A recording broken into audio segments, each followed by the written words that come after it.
Film की शुरुआत में काइल और उसके दोस्त फ्लोरिडा के लिए एक सड़क यात्रा पर निकलते हैं ताकि काइल के मरे हुए भाई की अस्थियों को बिखरा सकें। काइल को उड़ने से डर लगता है, लेकिन उसकी दोस्त मलिका एलिशा एप्पलबॉम द्वारा निभाई गई उनके लिए एक हल्का विमान बुक करती है। फ्रैंक नाम का एक शराबी पायलट एंडोनिस एंथोनी द्वारा निभाया गया विमान उड़ाता है और दुर्भाग्य से वह विमान को लुइसियाना एवरग्लेड्स के एक सुनसान इलाके में क्रैश करा देता है।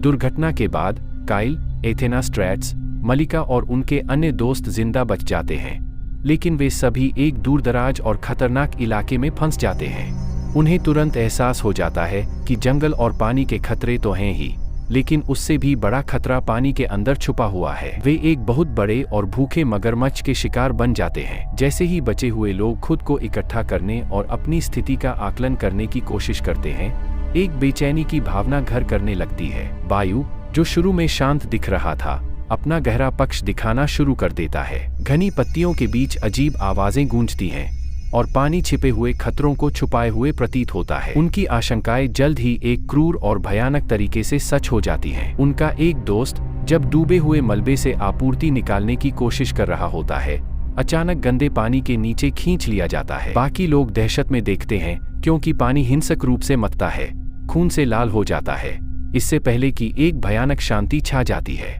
बचे हुए लोगों को आतंक और डर जकड़ लेता है। जैसे ही वे खतरनाक जलमार्गों से निकलने और मदद के लिए संकेत देने का रास्ता खोजने की कोशिश करते हैं, बचे हुए लोगों का जीव के साथ और भी भयानक सामना होता है। वे उसके विशाल आकार की झलकियां देखते हैं। एक विशाल मगरमच्छ, जितना उन्होंने कभी कल्पना भी नहीं की थी, उससे कहीं अधिक बड़ा और आक्रामक। उसकी आंखें शिकारी भूख से चमकती हैं और उसके शक्तिशाली जबड़े और रेजर जैसे तेज दांत एक निरंतर खतरा बन जाते हैं। उन्हें जल्द ही एहसास होता है कि यह सिर्फ एक साधारण मगरमच्छ नहीं है। इसका विशाल आकार, अप्राकृतिक आक्रामकता और चालाक व्यवहार कुछ बहुत अधिक प्राचीन और खतरनाक का सुझाव देता है। वायु के सबसे गहरे हिस्सों में रहने वाले राक्षसी जीवों की किंवदंतियां उनके दिमाग में फिर से उभरने लगती हैं, जिससे उनका डर और बढ़ जाता है। बचे हुए लोग अथक शिकारी से बचने के लिए अपनी बुद्धि और घटते संसाधनों का उपयोग करने के लिए मजबूर हैं। झाड़ियों में हर सरसराहट, पानी में हर लहर उनकी रीढ़ की हड्डी में सिहरन पैदा कर देती है। वे एक साथ रहने की कोशिश करते हैं, यह जानते हुए कि एक समूह के रूप में उनके जीवित रहने की संभावना अधिक है।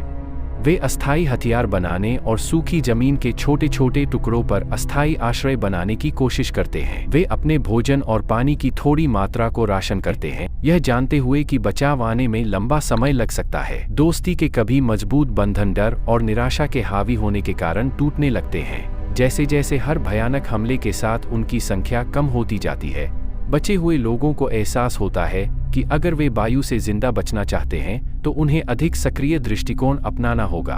वे जीव का सामना करने की योजना बनाना शुरू करते हैं, यह जानते हुए कि यह एक निराशाजनक जुआ है। अंतिम भाग में बचे हुए लोग उस विशाल मगरमच्छ को उस जाल में फंसाते हैं जिसे उन्होंने बड़ी सावधानी से तैयार किया है। बचे हुए लोगों को अपनी पूरी ताकत और साहस के साथ लड़ना होगा, अपने अस्थायी हथियारों और अपनी संयुक्त बुद्धिमत्ता का उपयोग करना होगा। बचे हुए लोग या तो उस राक्षसी मगरमच्छ को मात देने और हराने में सफल होते हैं या उसके घातक शिकारगाहों से बचने का रास्ता ढूंढ लेते हैं।